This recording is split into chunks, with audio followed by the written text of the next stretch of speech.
அதே போலதான் மாநில நிர்வாகத்துல நம்ம பெண்களுக்கு மட்டுமில்ல முழு கட்சியிலும் 100% இடஒதுக்கீடு பெண்களுக்கு முதலாக மக்கள் ஒற்றுமை கழகம் வளர்ச்சி.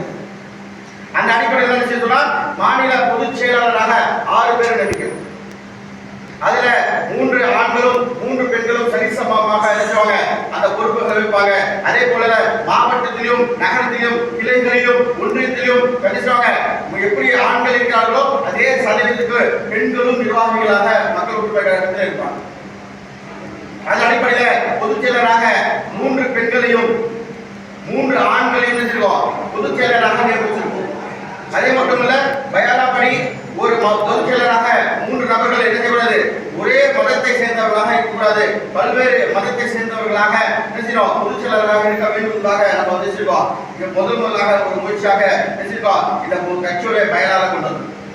அது மட்டும் இல்ல மாவீரன் மக்கள் படையினராக நினைச்சிருக்கோம் ஒரு ஆண்களுக்கு செய்யறோம்.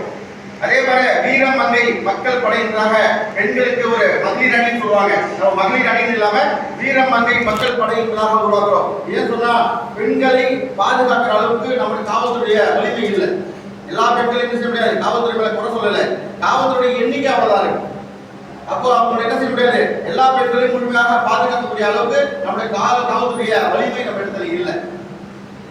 அப்ப என்ன செய்யணும்னா அதுக்காக தான் ஒவ்வொரு பெண்ணையும் தன்னை தற்காத்துக் கொள்ளக்கூடிய அந்த அடிப்படையில் பெண்களுக்காக தற்காப்பு மற்றும் உடல் பயிற்சிகளை என்ன செய்யணும் அவங்க செய்து தன்னை தற்காக்கக்கூடிய அந்த கலையை கற்றுக் கொள்வதற்காக தற்காப்பு மற்றும் உடல் பயிற்சி அணி என்பதாக ஒரு அணியை நியமிச்சு அதுல தற்காப்பு ஆசிரியர்களையும் உடல் பயிற்சி ஆசிரியர்களும் யோகா ஆசிரியர்களும் பல்வேறு மாநில பொறுப்புல போட்டுருக்கோம். இவங்க என்ன செய்வாங்க, தமிழ்நாடு முழுவதும் இருக்கக்கூடிய எல்லா நிர்வாகிகளும் செய்வாங்க தன் உடற்பயிற்சிக்கான விஷயங்களும் அடிப்படை தற்காப்பு கலைகள் செய்வாங்க, தன்னை பாதுகாக்கக்கூடிய டிஃபென்ஸ் செய்து கொள்ளக்கூடிய அந்த கலைகளை என்ன செய்வாங்க கற்றுக்கொள்ளக்கூடிய அந்த அடிப்படையில் அது ஏற்பட்டது. அது மட்டும் இல்ல தொழில்நுட்ப ஊடகங்களை பொதுவாக தெரியும் ஐடி அதை என்ன செய்வோம் நம்முடைய கழகம் வந்து அதை முழுமையாக பெண்களிடத்திலும் ஆண்களிடத்திலும் சரிசமமாக ஒப்படைச்சிருக்கு. அதுல அதிகமாக நினைச்சவங்க ஐடி பெண்கள் நினைச்சவங்க இருக்கக்கூடியவங்களாக இருப்பாங்க. அதே போல கல்வி மேம்பாட்டு மற்றும் கல்வி உதவி பாதுகாப்பு அணின்னு சொல்லி ஒரு அணி உருவாங்க. இவங்க கல்விகளை நம்ம தமிழகம் தெரியும், தமிழகம் தான் இன்னைக்கு இந்தியாவில கல்வியில முதலிடம் வகிக்கக்கூடிய அந்த நிலை இருந்து கொண்டிருக்கு. அது இன்னும் இருக்கக்கூடிய குறைகளை சரி செய்து இன்னும் மேம்படுத்துவதற்காக அது மட்டுமல்ல கல்வியுடைய உதவி தொகைகளை எல்லா மக்களுக்கும் சாமானிய மக்களுக்கு சென்று அடைய வண்ணம் நினைச்சுக்கோ அது போல சில திட்டங்களை நம்ம அதை வடிவமைச்சிருக்கோம். அதே போல தொழில் மற்றும் வேலை வாய்ப்பு மீனவர்கள் பாதுகாப்பு சொல்லி ஒரு அணி உருவாக்கியிருக்கோம். இதுல தொழில் சம்பந்தமாக செஞ்சிருவோம். அதுக்காக இந்த தொழில் துறையில நிபுணர்களாக இருக்கக்கூடிய சில அனுபவம் வாய்ந்தவர்களை அந்த அணியில பொறுப்புல மாநில பொறுப்புல போட்டிருக்கோம். அவங்க என்ன செய்வாங்கன்னா எல்லா மாவட்டங்கள எல்லா நகரங்களும் சுற்றுப்பயணம் போய் அங்க இருக்கக்கூடிய சிறு குறு தொழிலாளர்கள் தெரிஞ்சவங்க அவங்க தொழிலை எப்படி வளர்ப்பது, அந்த தொழிலுக்கான உதவி அரசாங்கத்தில் கொடுக்கக்கூடிய அந்த அரசு உதவிகளை எப்படி அடைத்துக் கொள்வது என்பதாக நினைச்சவங்க அவங்க அந்த அணி நினைச்சவங்க முழுமையாக எல்லா மாவட்டங்களும் போய் நினைச்சவங்க வேலை செய்யக்கூடியவங்களா இருப்பாங்க. அது மட்டும் இல்ல போதை தடுப்பு மற்றும் மறுவாழ்வு அணி நீ பார்த்துருக்கோம். தமிழகம் என்பது போதை கலாச்சாரம் இல்லாத ஒரு மாநிலமாக இருந்துச்சு. சொல்லுவாங்க வட மாநிலத்துக்கு போனா எல்லாத்தையும் பான்பாட்டா இருக்கு, தமிழகத்தில் அப்படி இல்லைன்னு சொல்லக்கூடிய ஒரு சூழ்நிலை இருந்துச்சு. ஆனால் இன்னைக்கு எப்படி சூழ்நிலை மாறிச்சுன்னா இன்னைக்கு தமிழகத்துல போதை பழக்கம் என்பது அதிகமாயிடுச்சு. அதுக்கு முக்கிய காரணம் தெரிஞ்சிருக்கோம், நம்ம அரசுகளை குறை சொல்வதில்லை, மக்களை விழிப்புணர்வு இல்லை.